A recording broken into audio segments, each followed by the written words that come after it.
Next is about radiation therapy. Radiation therapy can be given by two forms.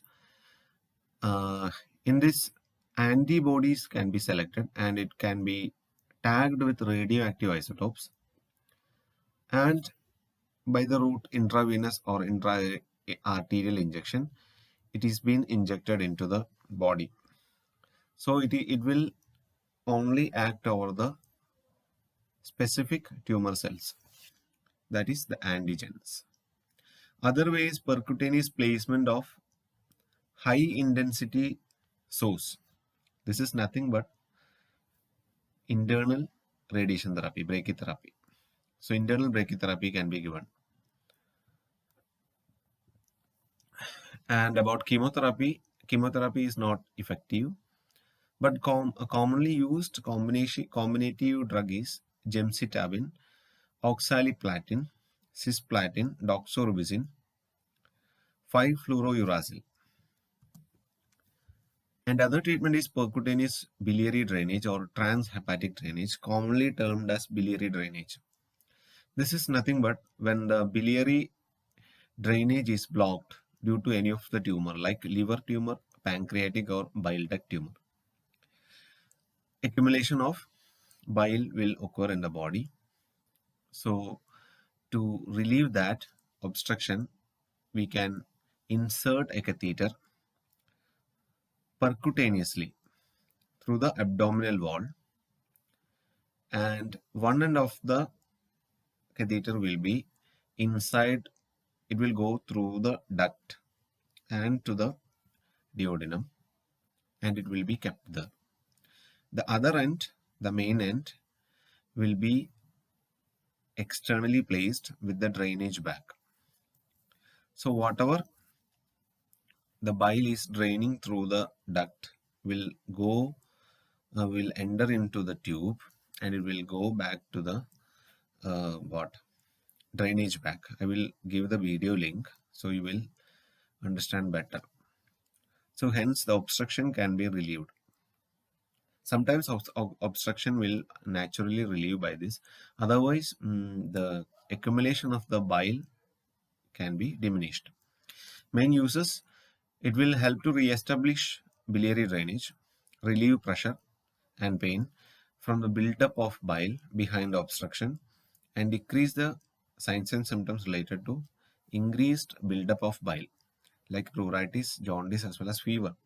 Complications of this biliary drainage: sepsis, leakage of bile, hemorrhage and reobstruction.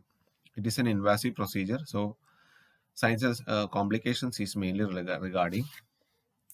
related to the invasive procedures. Infection.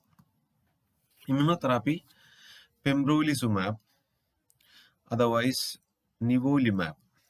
These are the drugs commonly used in case of immunotherapy. Targeted therapy: sorafenib, only used when there is metastatic liver cancer. The main function is it will inhibit the formation of new blood vessel in the tumor, but prognosis is not good. And cryosurgery is also there. It is using a cryoprobe which is made up of stainless steel. It can use to destruct by freezing the cancer cells. Cryosurgery. So nursing management. So if you are doing the surgery, constant infusion of 10% glucose is needed for the first 48 hours to prevent hypoglycemia. And throughout this period, the patient will be receiving infusions of blood and IV fluids based on the need. The patient requires constant close monitoring and care for first 2 or 3 days, similar to post-surgical abdominal as well as thoracic nursing care. So post-operative care is similar to abdominals after surgery, abdominal surgery as well as thoracic surgeries. So you can add more points related to that.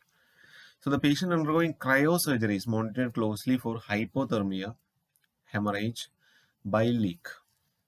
Sometimes the patient will be having myoglobinuria. due to the tissue necrosis. Myoglobin can be released from the cells if the tissue is being damaged, and it can be secreted through the urine. So these complications can be minimized by increasing or maintaining the hydration, diuresis. Sometimes we are using the drug allopurinol.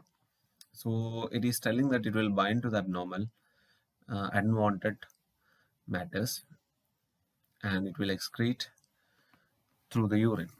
You know, allopurinol is using in gout. It will decrease the rate of uric acid. Here also it will help to reduce the amount of even uric acid and other toxic agents. In case of chemo and radiation therapy, we have already studied the chemo and radiation. You can write the side effects and the care. Okay.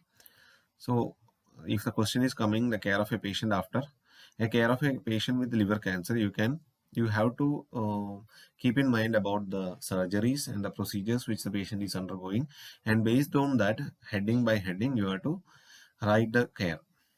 So after biliary drainage system, biliary drain, patient can be sent to home after proper teaching. So what all things we have to teach the patient? The nurse instruct the patient to recognize and report the complications. Complications of radiation therapy, complications of what chemotherapy, the complications after surgery, everything should be told to the patient, and tell the importance of the follow-up visits. Also tell the patient to do the normal activities as soon as possible. So the family as well as the patient should informed about the biliary drainage system, because patient have to walk with this drainage system. This is not we are keeping for permanently. It is temporary only until the normal biliary drainage is attained. So the patient have to walk with this bag and drainage too. Sometimes the patient will be scared that it may be detached.